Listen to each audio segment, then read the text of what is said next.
आपका स्वागत है हमारे YouTube चैनल DK स्टोरी में। श्रीमद् भगवत गीता में जीवन का सार है। जिसने भी श्रीमद् भागवत गीता का पढ़ लिया उसका जीवन धन्य समझो। अगर आपने संपूर्ण गीता नहीं भी पढ़ा है, फिर भी अगर आपने श्रीमद् भगवत गीता का यह 31 उपदेश सुन लिया तो भी आपका जीवन धन्य हो जाएगा। श्रीमद् भगवत गीता के पास दुनिया की हर समस्या का समाधान है। आपके हर सवालों का जवाब है। भगवत गीता ही है जो आधुनिक युग में समस्याओं से घिरे हुए मनुष्य को एक कर्मशील जीवन जीने के लिए प्रेरित करती है। गीता ऐसे प्रेरणादायक संदेशों का महासागर है जो जीवन से निराश मनुष्य को आशाओं से भर देती है। श्रीमद् भगवत गीता एकमात्र ऐसा ग्रंथ है जो मनुष्य को जीने का सही तरीका बताती है। गीता जीवन में धर्म, कर्म और प्रेम का पाठ पढ़ाती है। श्रीमद् भगवत गीता का ज्ञान मानव जीवन और जीवन के बाद का जीवन दोनों के लिए उपयोगी माना गया है। भगवत गीता में कुल 18 अध्याय हैं और 700 श्लोक है, जिसे सभी के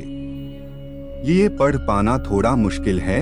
इसीलिए आज के इस बेहद ही खास वीडियो में हम श्रीमद् भगवत गीता के 31 विचारों के बारे में बात करने वाले हैं, जिन्हें जानकर आपका जीवन पूरी तरह से बदल जाएगा। इसलिए इन विचारों को आप हर रोज जरूर सुने। तो चलिए जानते हैं भगवत गीता के 31 महत्वपूर्ण विचारों को। भगवान श्री कृष्ण कहते हैं, कर्म करो लेकिन फल की इच्छा मत रखो, अर्थात अपने सारे कर्म भगवान को समर्पित करके करो। जो लोग इस प्रकार से कर्म करते हैं वह कर्मयोगी कहलाते हैं। कर्मयोगी की स्थिति इस संसार में एक दाता के समान है और वह कुछ पाने की कभी चिंता नहीं करता। वह जानता है कि वह दे रहा है और बदले में कुछ मांगता नहीं, और इसीलिए वह दुख के चंगुल में नहीं पड़ता। कर्म फल का त्याग कर धर्म निरपेक्ष कार्य का संपादन भी पूजा के समान हो जाता है। संसार का कोई भी कार्य ब्रह्मा से अलग नहीं है, इसलिए कार्य की प्रकृति कोई भी हो निष्काम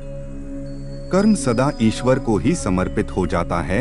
पुनर्जन्म का कारण वासनाओं या अतृप्त कामनाओं का संचय है। कर्मयोगी कर्मफल के चक्कर में ही नहीं पड़ता, आथ वासकों का संचय भी नहीं होता। इस प्रकार कर्मयोगी पुनर्जन्म के बंधन से भी मुक्त हो जाता है और वह परमात्मा के परम धाम को प्राप्त होता है। मृत्यु का भय होना अज्ञानता है। मृत्यु सिर्फ इस नश्वर शरीर की होती है, लेकिन आत्मा अजर अमर है। शरीर के मारे जाने पर भी आत्मा का नाश नहीं होता। आत्मा को शस्त्र काट नहीं सकते और न अग्नि इसे जला सकती है, जल इसे गीला नहीं कर सकता और न ही वायु इसे सुखा सकती है।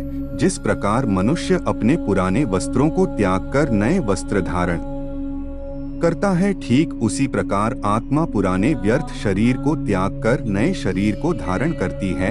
यह प्रकृति का नियम है। इस सत्य को स्वीकार करके भयमुक्त होकर आज में जीना चाहिए। ज्ञानी व्यक्ति ना तो मरने वाले का शोक करते हैं और ना ही उनका शोक करते हैं जो अभी जिंदा है, क्योंकि वह जानते हैं जो मर गया वह फिर से जन्म लेगा और जो जिंदा है वह एक दिन जरूर मरेगा। भगवान श्री कृष्ण कहते हैं, मनुष्य का मन वायु की तरह चंचल है। यह मन ही है जो मनुष्य को काम वासनाओं की तरफ भटका रहता है। अगर जीवन को सफल बनाना है तो मन पर काबू करना बहुत जरूरी है। मन को में करने से दिमाग की शक्ति केंद्रित होती है, जिससे कार्यों में सफलता मिलने लगती है। गीता के अनुसार जिस व्यक्ति ने अपने मन पर काबू पा लिया वह मन में पैदा होने वाली बेकार की चिंताओं और इच्छाओं से भी दूर रहता है। साथ ही व्यक्ति अपने लक्ष्य को भी आसानी से प्राप्त कर लेता है। अगर मन को वश में नहीं करोगे तो वह तुम्हारा सबसे बड़ा शत्रु बन जाएगा। जो मनुष्य सुख और दुख में शांत रहता है, जिसके राग, भय और क्रोध नष्ट हो गए हैं, जो मनुष्य शुभ और अशुभ वस्तु को पाकर ना प्रसन्न होता है और ना द्वेष करता है, जिन्होंने अपनी इंद्रियों को वश में कर लिया है, वह स्थिर बुद्धि मनुष्य मुनि के समान है। ऐसा मनुष्य स्थिर चित्त और इंद्रियों को वश में करके ज्ञान द्वारा परमात्मा को प्राप्त करके हमेशा संतुष्ट रहता है। हमेशा शक करने वाला व्यक्ति कभी शांति प्राप्त नहीं कर पाता है। वह ना तो इस लोक में धन, ऐश्वर्य या यश की प्राप्ति कर सकता है और ना ही परलोक में स्वर्ग की प्राप्ति कर सकता है, क्योंकि जब तक मनुष्य किसी भी विषय में संशय युक्त रहता है, तब तक वह उस विषय में सफलता नहीं पा सकता। इसलिए संदेह करने से बचे। क्रोध मनुष्य को नरक की ओर ले जाने वाला द्वार है। क्रोध करने से व्यक्ति का मन अशांत हो जाता है और उसकी स्मरण शक्ति भ्रमित हो जाती है। स्मृति में विभ्रम होने से उसकी बुद्धि नष्ट हो जाती है और फिर व्यक्ति का पतन हो जाता है। भगवान श्री कृष्ण कहते हैं, मनुष्य को क्रोध करने से बचना चाहिए।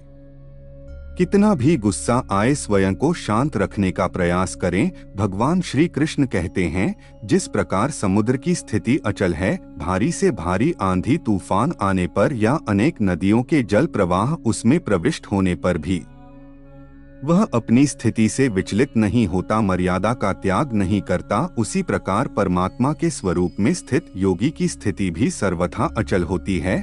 बड़े से बड़े सांसारिक सुख दुखों का सहयोग वियोग होने पर भी उसकी स्थिति में जरा भी अंतर नहीं पड़ता। वह योगी परमात्मा में नित्य निरंतर अटल और एकर स्थित रहता है। श्रेष्ठ पुरुष जैसा आचरण करता है, अन्य पुरुष भी वैसा ही आचरण करते हैं। वह जो कुछ प्रमाण देता है, समस्त मनुष्य समुदाय उसी के पद चिन्हों पर अपने रास्ते चुनता है। इसलिए सज्जन व्यक्तियों को सदैव अच्छा व्यवहार करना चाहिए। जो मनुष्य ईश्वर में श्रद्धा नहीं रखते, वह अज्ञानी मनुष्य जीवन में कभी भी सुख शांति और सफलता को प्राप्त नहीं कर पाते।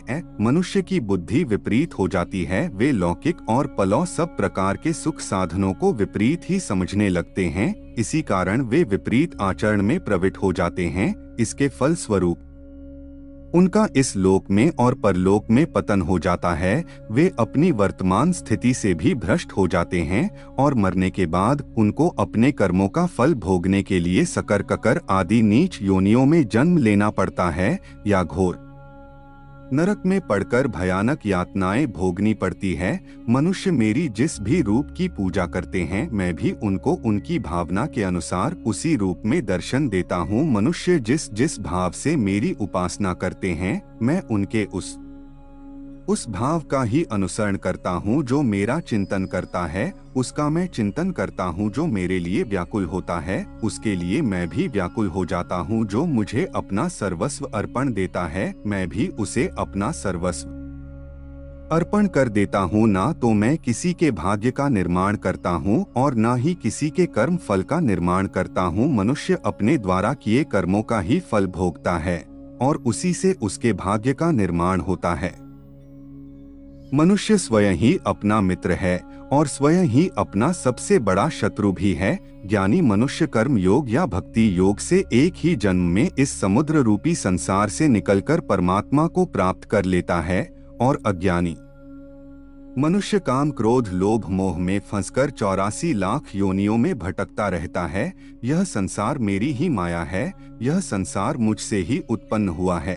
मैं ही इसका पालन पोषण करता हूँ और मैं ही इस सृष्टि का विनाश करता हूँ। मैं जल में रस हूँ, चंद्र चंद्रमा और सूर्य में प्रकाश हूँ। संपूर्ण वेदों में ओंकार हूँ, आकाश में शब्द और पुरुषों में पुरुषत्व हूँ। मैं ही सूर्य रूप से तपता हूँ, वर्षा का आकर्षण करता हूँ और उसे बरसाता हूँ। है अर्जुन, मैं ही अमृत और मृत्यु हूँ, सत असत भी मैं ही हूँ। मैं धरती की मधुर सुगंध हूँ, मैं अग्नि की ऊष्मा हूँ। सभी जीवित प्राणियों का जीवन और सन्यासियों का आत्म स्वयं भी मैं ही हूँ। मैं भूत वर्तमान और भविष्य के सभी प्राणियों को जानता हूँ, लेकिन वास्तविकता में मुझे कोई नहीं जानता। जब जब इस संसार में धर्म की हानि और अधर्म की वृद्धि होती है, तब तब अधर्म का विनाश कर धर्म की पुनर्स्थापना हेतु मैं अपने एक नए रूप को रचता हूँ और मनुष्यों के सम्मुख प्रकट होता रहता हूँ। यदि कोई दुराचारी भी अनन्य भाव से मेरा भक्त बनकर मुझको भजता है,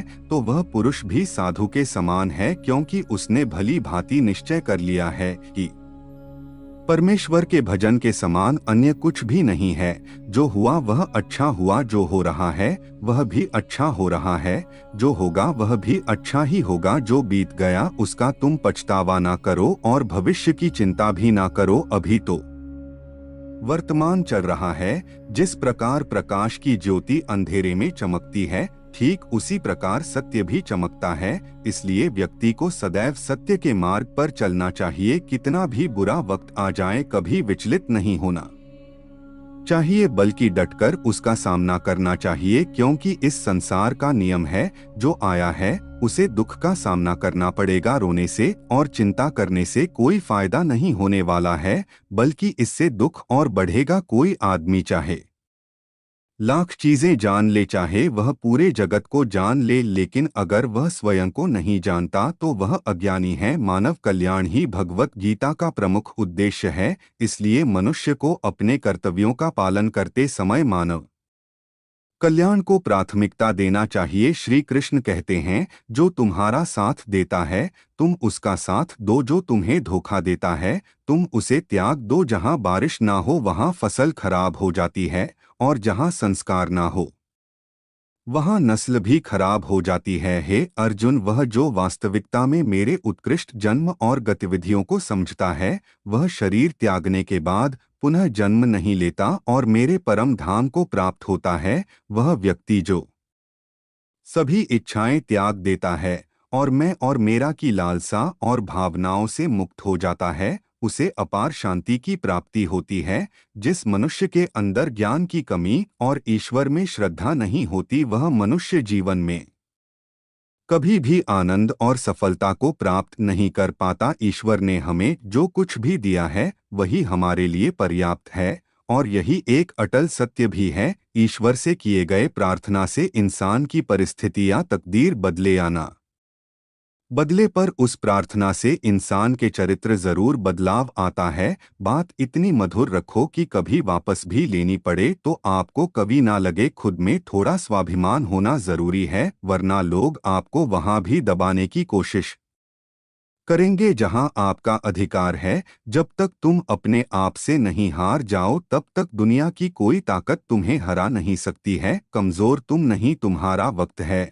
और वक्त सबका बदलता है। तुम बस अपना कर्म करते जाओ। जिसने कभी संकट नहीं देखा उसे अपनी ताकत का कभी एहसास नहीं होगा। जो दूसरों की तकलीफों को समझते हैं, जिनमें दया है, जो दिल से अच्छे हैं, उन्हें दोबारा जन्म नहीं लेना पड़ता है। किसी को कुछ देकर घमंड मत कर, क्या पता तू दे रहा है या पिछले जन्म का कर चुका रहा है। चुप रहने से बड़ा कोई जवाब नहीं होता, और मामा कर देने से बड़ी कोई सजा नहीं होती। जिस मनुष्य के पास सब्र की ताकत है, उस मनुष्य की ताकत का कोई मुकाबला नहीं कर सकता। हमारी व्यर्थ की चिंता और मन का भय एक ऐसा रोग होता है जिससे हमारी आत्मीय शक्ति बिखर जाती है। मनुष्य को जीवन की चुनौतियों से भागना नहीं चाहिए, और ही भाग्य और ईश्वर की इच्छा जैसे बहानगिया विश्वास करना हो तो उनकी बातों पर नहीं, उनकी हरकतों पर ध्यान दो। गुस्से के वक्त थोड़ा रुक जाने से और गलती के वक्त थोड़ा झुक जाने से जिंदगी और भी आसान हो जाती है।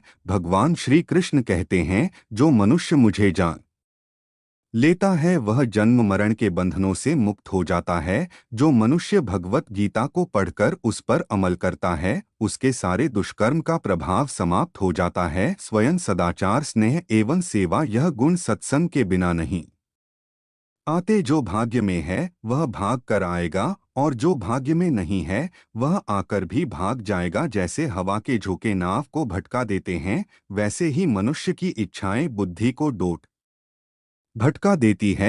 एक समझदार व्यक्ति वही है जो दूसरों को देखकर उनकी विशेषताओं से सीखता है, उनसे तुलना और ईर्ष्या नहीं करता। जीवन में हार जीत लगी रहती है, लेकिन सफलता सिर्फ उसी व्यक्ति को मिलती है जो अपनी गलतियों और हार से सीख लेकर आगे बढ़े। हार कर निराश होना किसी भी समस्या का हल नहीं है। केवल ज्ञान ही एक ऐसा अक्षय तत्व है जो कहीं भी, किसी भी अवस्था में और किसी भी काल में मनुष्य का साथ नहीं छोड़ता। धरती पर जिस प्रकार मौसम में बदलाव आता है, उसी प्रकार जीवन में भी सुख दुख आता जाता रहता है। युद्ध हो या जीवन, सफलता केवल 3 शस्त्रों से प्राप्त होती है: धर्म, धैर्य और साहस। कोई भी मनुष्य जन्म से नहीं बल्कि अपने कर्मों से महान बनता है। कुछ पाना है तो खुद पर भरोसा कीजिए, क्योंकि सहारे कितने भी सच्चे और अच्छे हो, साथ छोड़ ही जाते हैं। मित्र गरीब है या अमीर मायने नहीं रखता, बल्कि वह आपके बुरे समय में आपका साथ